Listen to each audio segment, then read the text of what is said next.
สวัสดีครับพี่น้องปวงไปครับฝนใหญ่มาแล้วพี่น้องครับฝนใหญ่กำลังเขี่ยมาถล่มร้อยเอ็ดครับจังหวัดร้อยเอ็ดครับนี่แล้วครับมือตึ๊บมาเลย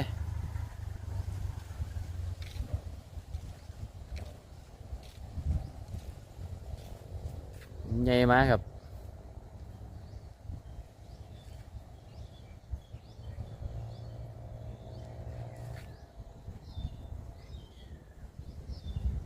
เมฆดำปึ๊ดครับ